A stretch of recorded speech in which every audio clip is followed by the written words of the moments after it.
I decided to write a book on suffering because even though I'm a scientist, many of the questions that were coming to me about faith related to this issue of suffering. If God exists, then why is there so much evil and suffering in the world?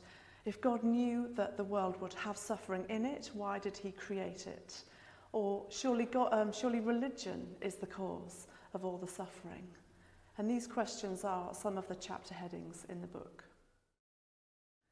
I hope that this book will be different because when we talk about suffering, it's not just an intellectual problem. There is a practical, day-to-day reality of suffering that we've all experienced one way or another, be it family breakup or loneliness or an illness. We've all experienced those things, and so I'm trying to weave together in this book the questions of the mind with that practical, personal experience of suffering.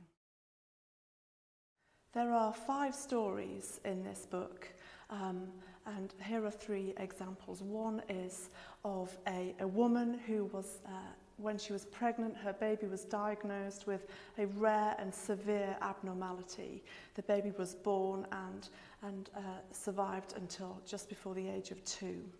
Another story is from a woman who struggled with eating disorders, self-harm, self-image for a number of years. And the third story is from a man who's talking about his experiences of watching other people suffer greatly as an aid worker in Somalia.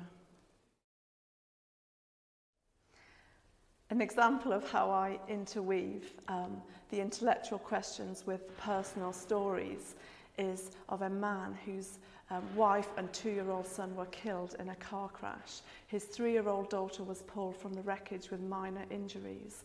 It goes on to describe how the father came to faith, and later, a couple of years later, he's having a conversation with his daughter, and she's saying, "Daddy, God is so big and so powerful, isn't he?" And my friend is delighted that his daughter is getting the message. And then a couple of minutes later, she asks the question, "Well, Daddy, if God is so big and so powerful, why didn't he stop the lorry from crashing into Mummy's car?" And the very next chapter in the book addresses that question. If God is so powerful, then why doesn't he stop evil before it happens? And any answers given need to be sufficient for a 4-year-old girl who experienced grief before she learned how to spell the word. In the book, I'm not trying to give a definitive one-size-fits-all answer to the problem of suffering. In fact, a key characteristic of the book is upholding the mystery of suffering. There's something very mysterious and personal and deep about it that I'm trying to uphold. We're not saying that we have all the answers, but at the same time, there are things that can still be said, and those things, those answers, help us make more sense of life, not less. I found myself identifying with some of the people in the book because in an unplanned way, I ended up writing the book from a place of suffering. And that meant that I found myself asking some of those very questions and was less content with tidy answers.